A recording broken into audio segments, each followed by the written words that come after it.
As you take your first breath this morning, a startling realization settles in. Nothing will ever be the same. The air feels heavier, as if the world itself is holding its breath, waiting for you to notice what has changed. You sit up, the sheets tangled around your legs, and for a moment, you can't quite place what's different.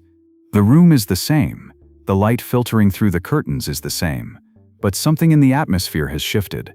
It's as if the very fabric of reality has been rewoven overnight, and you are the only one who can sense the new pattern. You reach for your phone, almost by instinct, and scroll through the endless stream of updates, news, and notifications.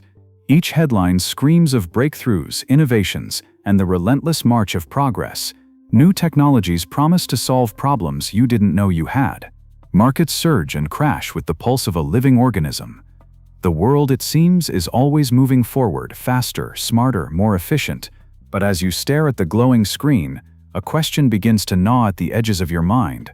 What if this endless progress is a lie?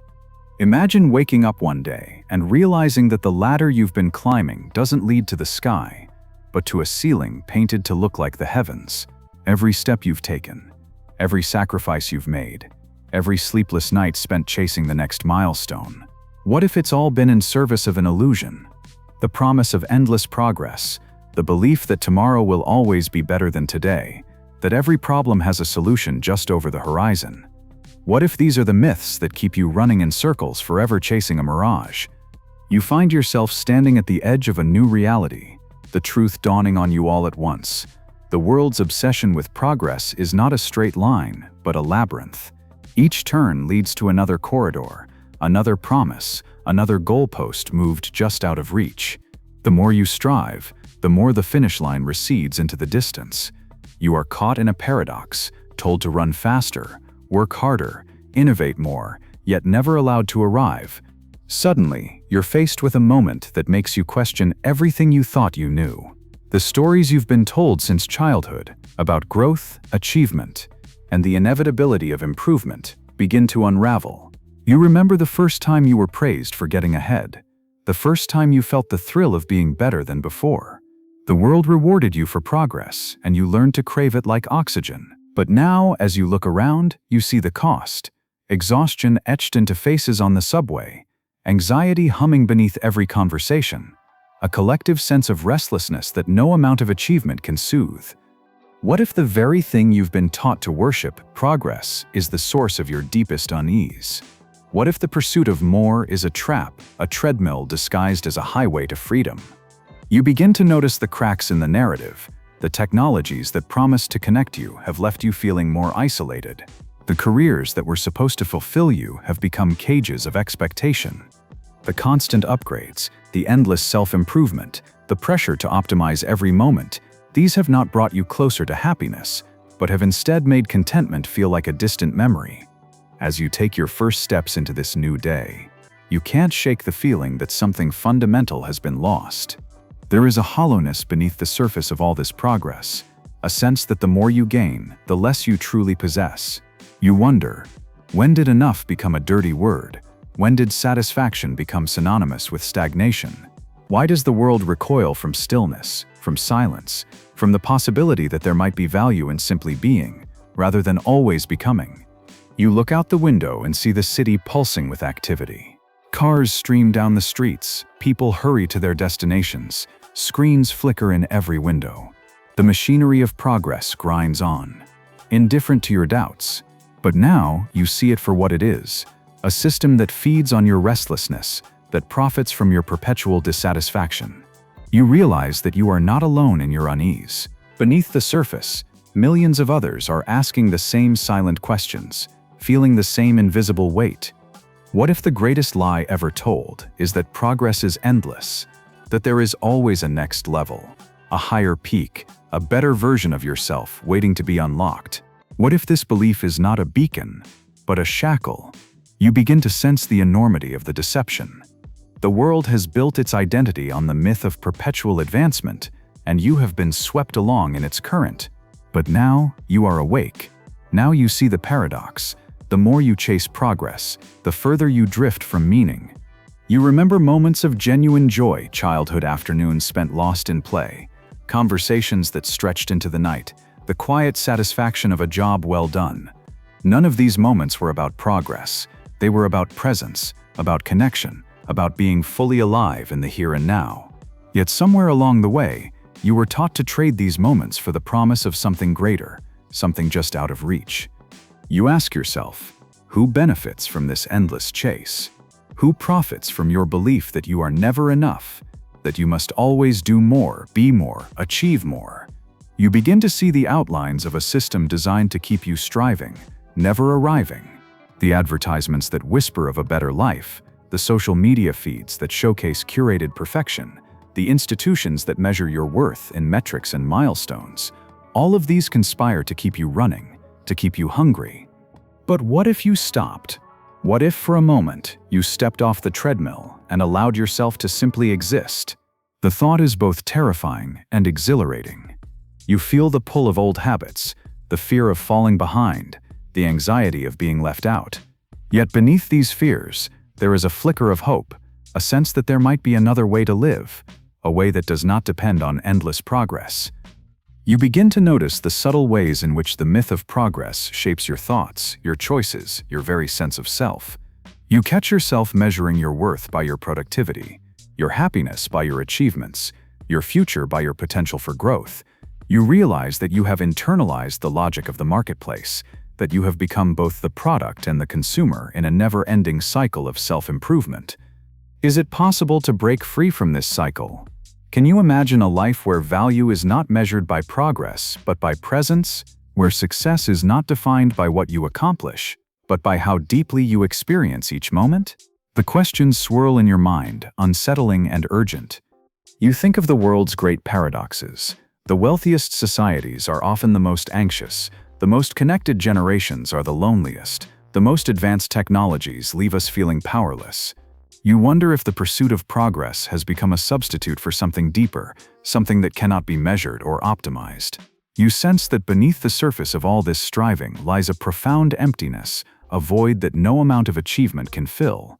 As you move through your day, the realization grows heavier. You see the signs everywhere. The burnout epidemic, the rise of anxiety and depression, the sense of alienation that pervades even the most successful lives. You begin to suspect that the problem is not individual, but systemic, a collective delusion that has ensnared entire cultures. You ask yourself, what would it mean to reject the lie of endless progress?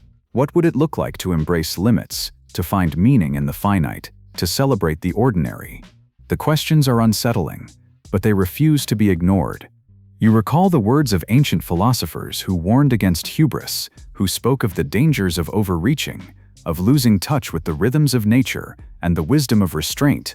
You wonder if their warnings have gone unheeded, drowned out by the relentless drumbeat of progress. As the day wears on, you feel the tension between the world's demands and your own quiet longing for something more authentic. You sense that you are standing at a crossroads, that the choices you make now will shape not only your own life, but the future of the world itself. You look again at the city, at the people rushing past, at the endless stream of information and opportunity. You feel the weight of history pressing down on you, the accumulated momentum of centuries of progress, the inertia of a civilization that cannot imagine any other way to be. But you also feel a stirring of rebellion, a desire to question, to challenge, to imagine a different path. You realize that the first step is to see the lie for what it is, to name it, to confront it, to refuse to be complicit in your own deception. As the sun sets and the city lights flicker on, you are left with a single burning question. If endless progress is a lie, what is the truth that lies beneath it? What would it mean to live in a world where enough is truly enough, where meaning is found not in the next achievement, but in the depth of the present moment? The question lingers, haunting and unresolved. As you drift into the night, you sense that the journey has only just begun, that the answers you seek will demand everything you have, the courage to question, the willingness to let go, the openness to discover a new way of being. And so, as darkness falls and the world grows quiet, you prepare to venture deeper into the labyrinth, to seek the hidden roots of the problem, to uncover the forces that have shaped your beliefs and your destiny. The path ahead is uncertain, but you know that you cannot turn back. The lie of endless progress has been exposed, and now there is no choice but to search for the truth. You wake the next morning with the question still echoing in your mind, reverberating through your bones. If endless progress is a lie, then what is the force that keeps you and everyone you know so devoted to it? Why does the world cling so desperately to the myth, even as it quietly erodes the soul? The city outside your window hums with the same restless energy, but now you see it with new eyes. You sense the invisible machinery beneath the surface, the gears and levers that turn desire into duty, hope into habit.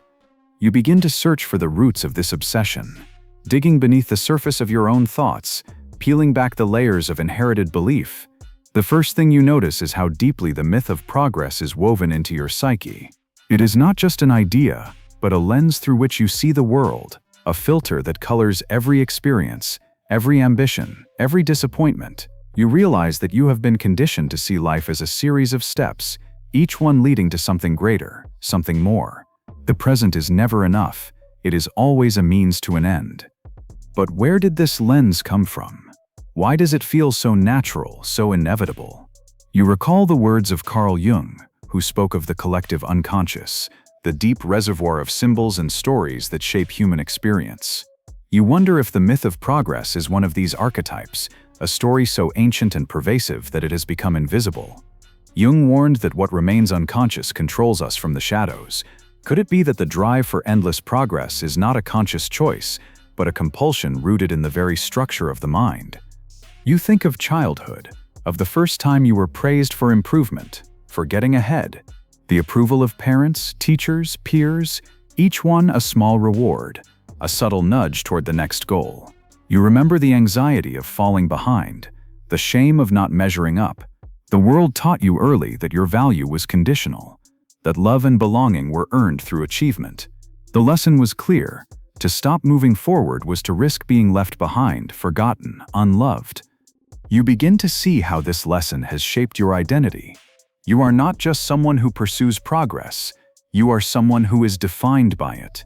Your sense of self is built on the scaffolding of achievement, each success a brick in the edifice of your worth. But what happens when the scaffolding collapses?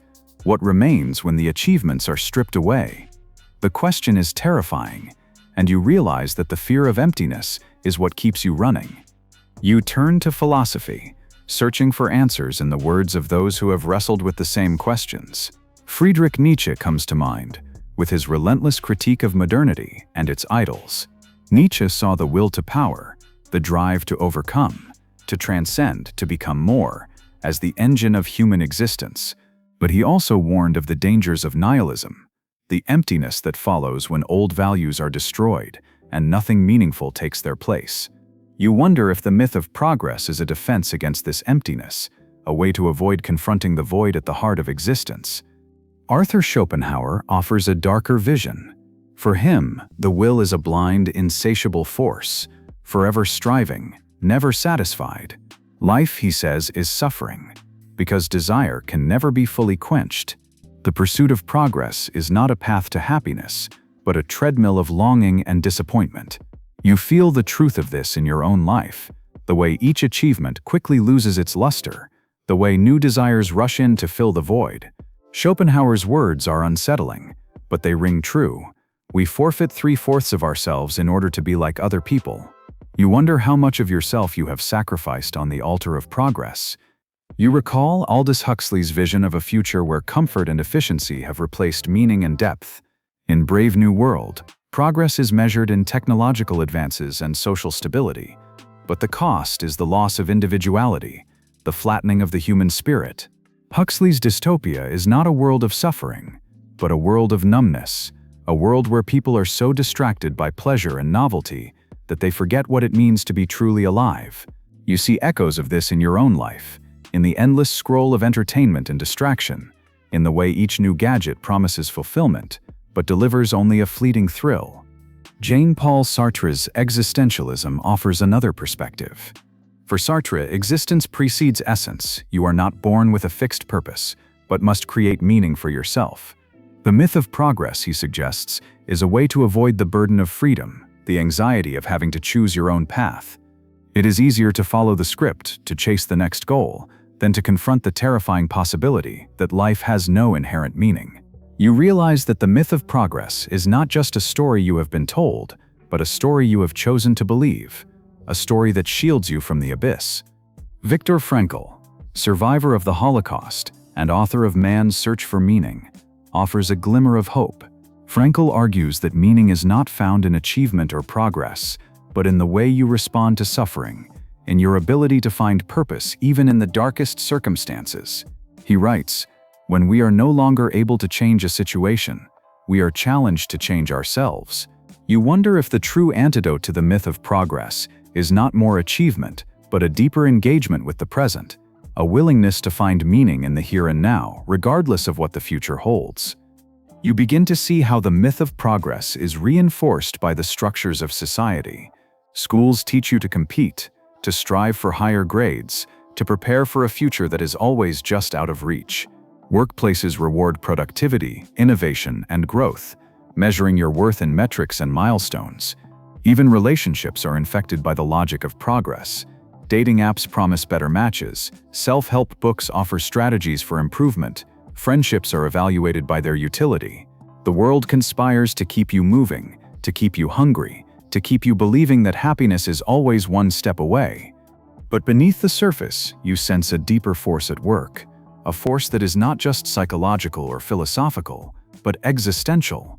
The myth of progress is a response to the fundamental anxiety of being human, the awareness of your own mortality, the knowledge that time is finite and life is fragile. Progress offers the illusion of control, the promise that you can outrun death, that you can build something that will last. But the more you chase this illusion, the more you are haunted by the fear that it is all for nothing. You feel the tension in your own life, the desire to make a mark, to leave a legacy, to be remembered.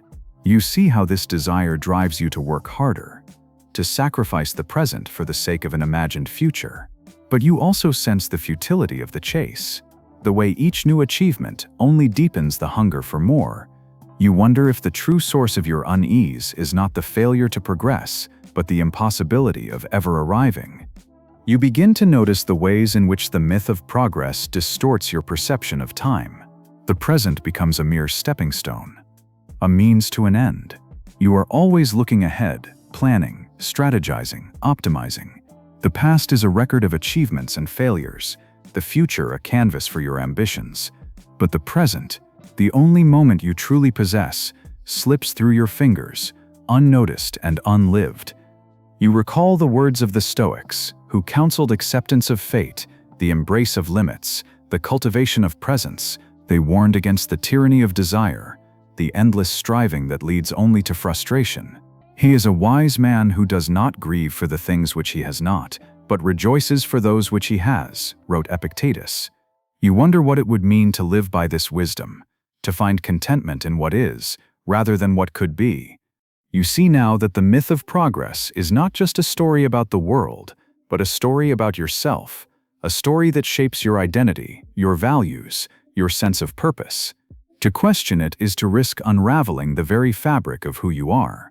But you also sense that this unraveling is necessary, that only by confronting the hidden roots of the problem can you hope to find a way out. You feel the weight of history pressing down on you, the accumulated wisdom and folly of generations. You see how each era has its own myths, its own stories about what matters, what is worth pursuing. The myth of progress is the story of your time, the lens through which you have been taught to see the world. But now, you are beginning to see its limitations, its costs, its hidden dangers. You realize that the true challenge is not to reject progress altogether, but to see it clearly, to recognize its power, its seduction, its capacity to both inspire and enslave. You sense that there is a deeper truth waiting to be discovered, a truth that lies beyond the binary of progress and stagnation, achievement and failure. As the day draws to a close, you feel the tension building, the sense that you are on the verge of a breakthrough. You know that the journey will not be easy, that it will require courage, honesty, and a willingness to let go of old certainties. But you also feel a growing sense of hope, a sense that by facing the hidden roots of the problem, you are taking the first step toward a new way of being. You look out at the world, at the people rushing past, at the endless stream of information and opportunity. You see the machinery of progress grinding on.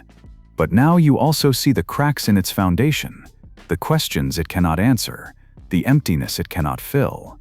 You are ready to go deeper, to explore the unseen consequences of the myth, to uncover the ways in which it shapes not only your own life, but the fate of the world itself. The path ahead is uncertain, but you know that you cannot turn back. The search for truth has begun, and there is no choice but to continue. You wake to a world that feels both familiar and strange, as if you are seeing it for the first time through a new lens. The myth of endless progress, once invisible, now casts long shadows across every aspect of your life. You sense its presence in the smallest details, the way you check your phone before your feet touch the floor, the way your mind races ahead to the next task before you've even finished the one at hand. The myth is no longer just an idea, it is a force that shapes your reality, quietly dictating the rhythm of your days and the contours of your desires. You begin to notice the subtle ways in which this force exerts its power. It is not loud or obvious. It does not announce itself with fanfare or spectacle. Instead, it works in the background, shaping your thoughts, your habits, your very sense of self. You realize that you have internalized its logic so completely that you rarely question it. Progress is good. More is better. Stagnation is death. These beliefs are so deeply embedded that they feel like common sense, like the natural order of things. But as you look closer, you begin to see the cracks in the foundation. You notice the exhaustion etched into your own face, the constant low-level anxiety that hums beneath your skin. You see it in the people around you, their hurried movements, their distracted eyes, their inability to be fully present. You realize that the myth of progress has created a culture of perpetual dissatisfaction, a society in which no one is ever truly at rest. You think of the ways in which this dissatisfaction is cultivated and maintained. You recall the concept of the hedonic treadmill, the psychological phenomenon in which each new achievement or acquisition brings only a fleeting burst of happiness before your expectations reset and you begin to crave more. You see how this treadmill keeps you running, always chasing the next high, never able to savor what you already have. The myth of progress is not just a story you believe, it is a mechanism that keeps you moving, keeps you consuming, keeps you striving. You begin to understand how this mechanism is reinforced by cognitive biases, those invisible quirks of the mind that shape your perceptions and decisions. You think of the availability heuristic, which makes you overestimate the importance of recent or dramatic events, leading you to believe that progress is happening faster than it really is. You think of loss aversion, which makes you fear falling behind more than you value moving ahead, driving you to avoid stagnation at all costs. You think of the status quo bias, which makes you cling to the familiar, even when it no longer serves you, because the alternative is too frightening to contemplate. You realize that these biases are not flaws, but adaptations, ways your mind has evolved to help you survive in a world of uncertainty and change. But in the context of the myth of progress, they become traps, keeping you locked in patterns of behavior that no longer serve your deepest needs. You see how the myth exploits your vulnerabilities, turning your natural desire for growth and improvement into a source of anxiety and self-doubt. You begin to notice the ways in which the myth of progress shapes not only your individual life, but the fabric of society itself. You see it in the relentless pace of technological innovation, in the constant pressure to upgrade, to optimize, to stay ahead of the curve. You see it in the way cities are designed, with their endless construction and expansion, their ceaseless noise and motion. You see it in the way work is organized, with its emphasis on productivity, efficiency, and measurable outcomes. You see it in the way relationships are formed and maintained, with their focus on compatibility, improvement, and mutual benefit. You realize that the myth of progress has created a world in which everything is provisional, everything is subject to change. Nothing is ever finished, nothing is ever enough. The present is always a stepping stone to the future, and the future is always just out of reach. You begin to feel the weight of this reality, the sense of impermanence, the loss of stability, the erosion of meaning. You think of the ways in which this impermanence manifests in your own life. You remember the friendships that faded as you moved on to new phases, the projects abandoned in pursuit of bigger goals, the places you left behind in search of better opportunities. You realize that the myth of progress has made it difficult to commit, to invest deeply in anything, because there is always the possibility of something better just around the corner. You see how this constant search for improvement has left you feeling rootless, disconnected, adrift. You begin to understand the deeper consequences of this rootlessness. You see how it undermines your sense of belonging, your ability to form lasting connections, your capacity for genuine intimacy. You realize that the myth of progress has made it difficult to be fully present with others because you are always thinking about what comes next. You see how it has eroded your ability to find meaning in the ordinary, to appreciate the beauty of the everyday. You think of the ways in which this erosion of meaning is reflected in the broader culture. You see it in the rise of anxiety and depression, in the epidemic of loneliness, in the growing sense of alienation and despair. You see it in the way people turn to distraction and consumption to fill the void, in the way they chase novelty and excitement to escape the emptiness of the present. You realize that the myth of progress has created a society that is rich in opportunity, but poor in fulfillment, a world that offers endless possibilities, but little sense of purpose. You begin to see the ways in which this lack of purpose manifests in destructive behaviors: addiction, escapism, nihilism. You see how people turn to substances, to screens, to endless work and achievement, in an attempt to fill the void left by the absence of meaning.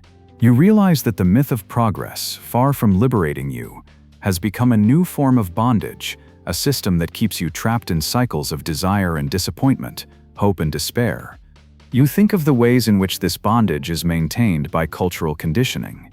You recall the messages you have received from media, from advertising, from the institutions that shape your worldview. You are told that happiness is just one purchase away, that fulfillment can be found in the next promotion, the next relationship, the next adventure. You are bombarded with images of success and perfection, with stories of people who have made it, who have achieved the ultimate goal.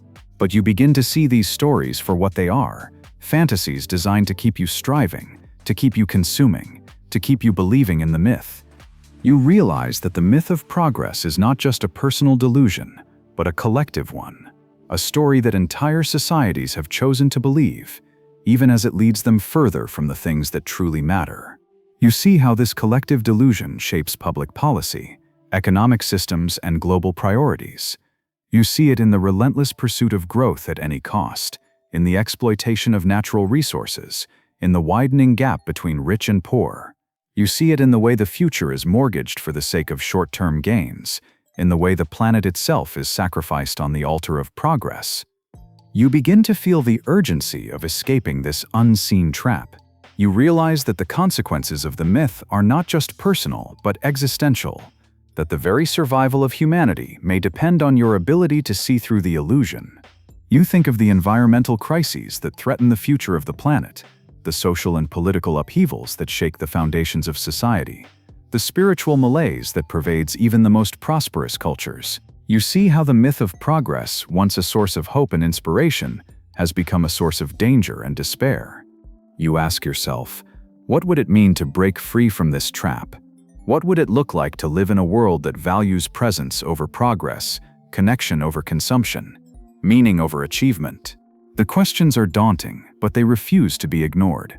You sense that the answers will require a radical shift in perspective, a willingness to let go of old certainties and embrace new possibilities. You begin to imagine what such a world might look like. You picture communities built on trust and cooperation, rather than competition and scarcity. You envision economies that prioritize well-being and sustainability, rather than endless growth. You dream of a culture that celebrates the ordinary, that finds beauty in the mundane, that honors the rhythms of nature and the wisdom of restraint. But you also recognize the obstacles that stand in the way. You see how deeply the myth of progress is embedded in your own mind, how difficult it is to let go of the desire for more. You feel the pull of old habits, the fear of falling behind, the anxiety of being left out. You realize that breaking free from the myth will require more than just a change of mind. It will require a transformation of the heart, a reawakening of the soul. You sense that you are standing on the threshold of a new understanding, that the journey you have begun is leading you toward a breakthrough realization. You know that the path will not be easy, that it will demand courage, honesty, and a willingness to face the unknown. But you also feel a growing sense of hope, a sense that by confronting the unseen consequences of the myth, you are taking the first step toward a new way of being. As the day draws to a close, you look out at the world with new eyes. You see the machinery of progress grinding on, but you also see the cracks in its foundation, the questions it cannot answer, the emptiness it cannot fill. You sense that the time has come to rebel, to challenge the myth, to imagine a different future. The path ahead is uncertain, but you know that you cannot turn back. The search for truth has brought you to the edge of a new reality, and now there is no choice but to step forward. You stand at the edge of a precipice, the machinery of progress rumbling behind you, the void of the unknown stretching out before you. The world you have always known urges you to turn back, to rejoin the race, to surrender to the comfort of familiar illusions. But something within you resists, a quiet, insistent voice that refuses to be silenced. You realize that the time has come to rebel, to break free from the myth that has shaped your life and the lives of countless others. The first act of rebellion is deceptively simple. You stop. You allow yourself to be still, to listen, to feel the weight of your own existence. The silence is unsettling at first, filled with the echoes of old anxieties and unmet desires. But as you sit with the discomfort, you begin to notice something extraordinary, a sense of spaciousness, a freedom that comes from no longer being driven by the need to achieve, to improve, to progress. You realize that you have been running for so long that you have forgotten what it means to simply be. You remember the words of Lao Tzu, who wrote, "Nature does not hurry, yet everything is accomplished." You wonder what it would mean to live in harmony with this wisdom, to trust in the rhythms of life rather than the dictates of ambition.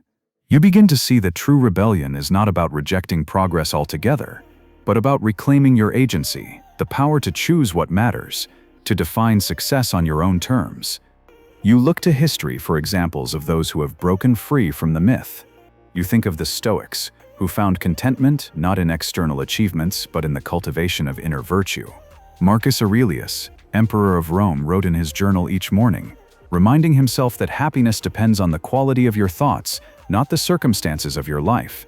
You see in his example a radical shift in perspective, a refusal to let the world dictate the terms of your fulfillment. You recall the life of Henry David Thoreau, who retreated to the woods of Walden Pond to strip away the inessential and discover what was truly necessary. Thoreau's rebellion was not a rejection of society, but a quest for authenticity, a determination to live deliberately, to confront the essential facts of life. You sense that his experiment was not just about simplicity, but about freedom, the freedom to choose presence over progress, depth over distraction.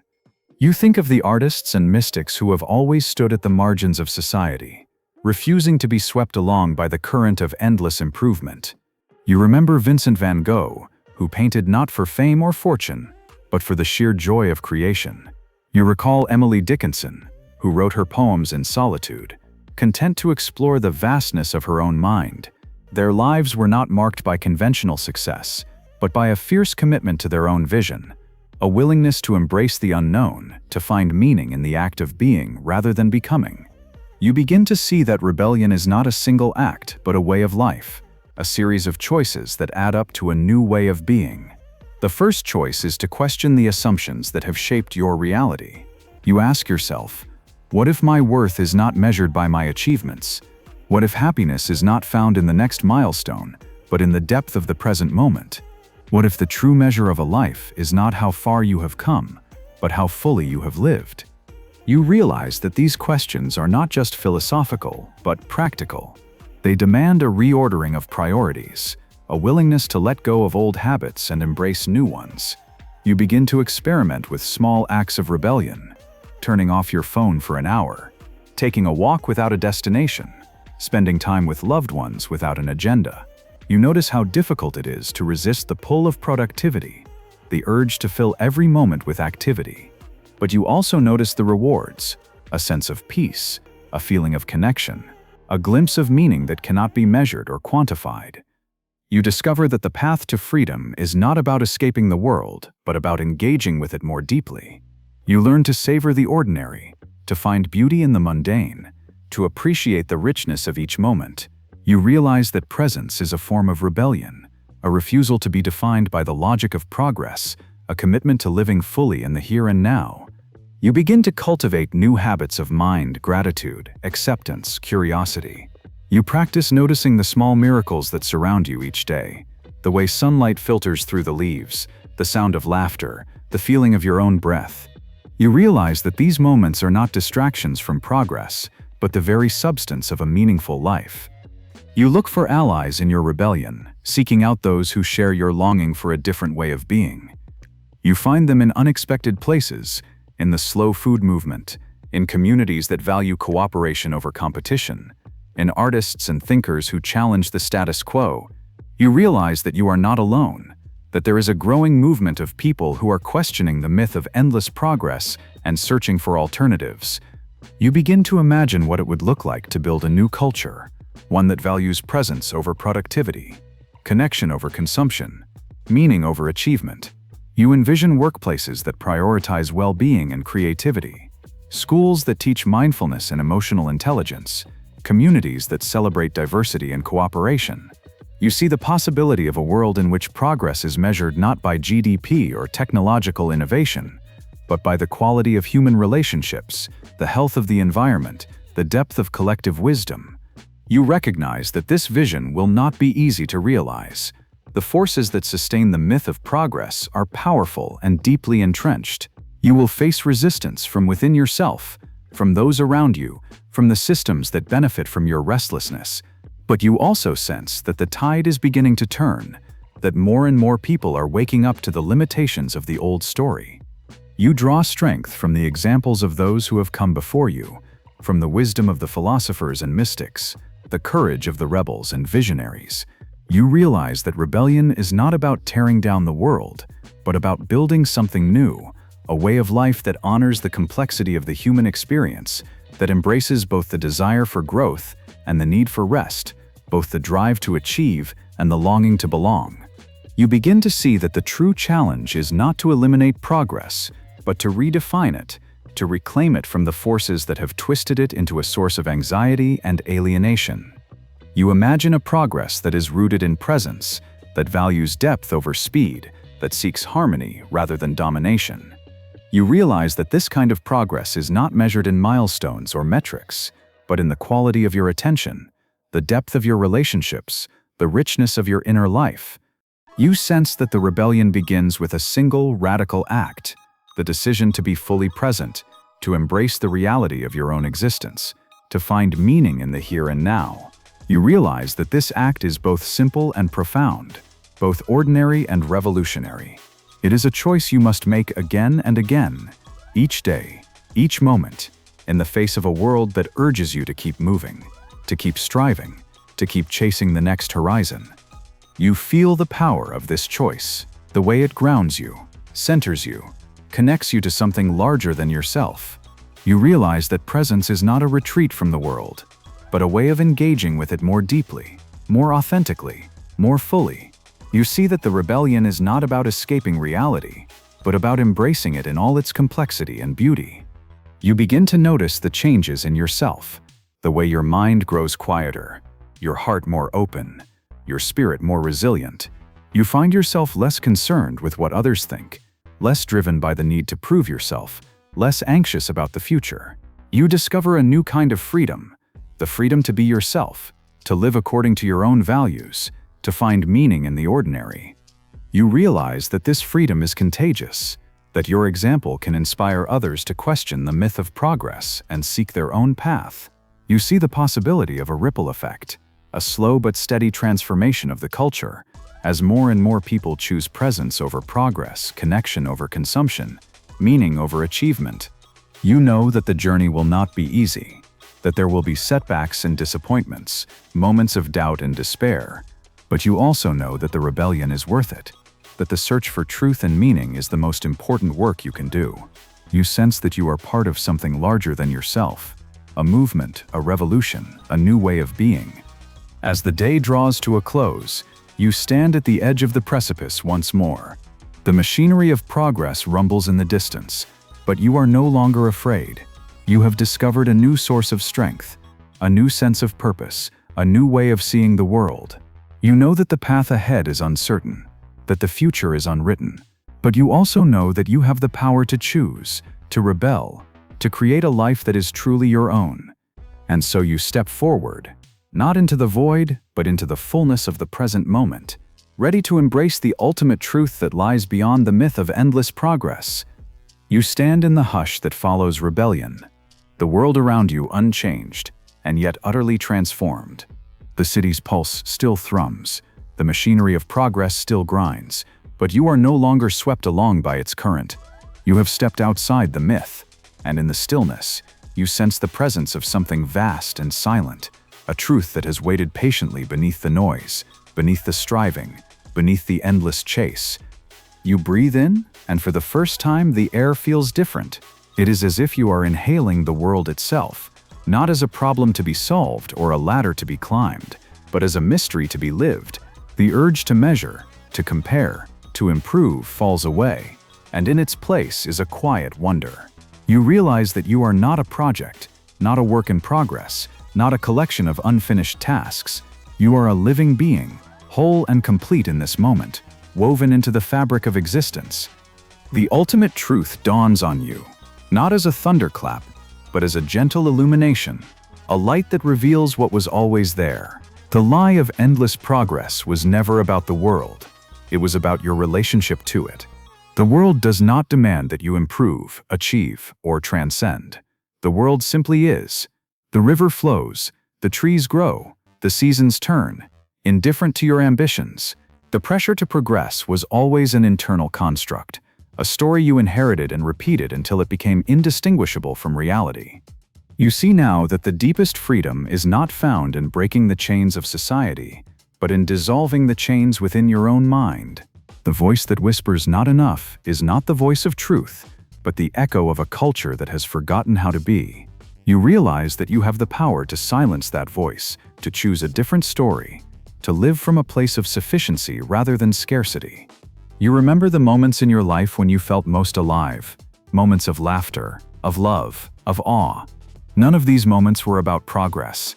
They were about presence, about surrender, about the willingness to be touched by the world. You realize that meaning is not something you achieve, but something you receive, a gift that comes when you are open, attentive, and willing to be changed. You think of the wisdom traditions that have always pointed to this truth. The mystics who spoke of union with the divine, the poets who found eternity in a grain of sand, the philosophers who counseled acceptance of what is. You see that the ultimate truth is not new but ancient, a truth that has been obscured by the noise of modern life but never lost. You realize that the search for meaning is not a journey outward, but a return home. The answers you sought in achievement, in improvement, in progress were always within you, waiting to be discovered in the quiet spaces of your own heart. You see that the purpose of life is not to become something else, but to become fully yourself, to inhabit your own existence with courage, honesty, and love. You feel the weight of this realization, the way it reorders your priorities, reshapes your desires, redefines your sense of self. You are no longer driven by the need to prove, to compete, to outpace. You are free to rest, to savor, to belong. You see that the true measure of a life is not how far you have come, but how deeply you have lived. You look at the world with new eyes. The city is no longer a battlefield, but a tapestry of stories, each one unfolding in its own time. The people rushing past are no longer competitors, but fellow travelers, each carrying their own burdens, their own hopes, their own longing for meaning. You feel a surge of compassion, a sense of kinship that transcends difference and division. You realize that the ultimate truth is not a solitary discovery, but a collective awakening.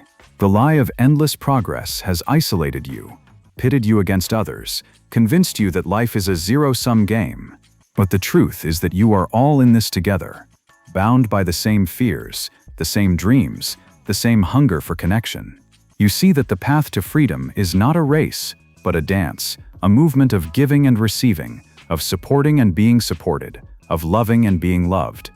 You remember the words of Viktor Frankl: "Those who have a why to live can bear with almost any how."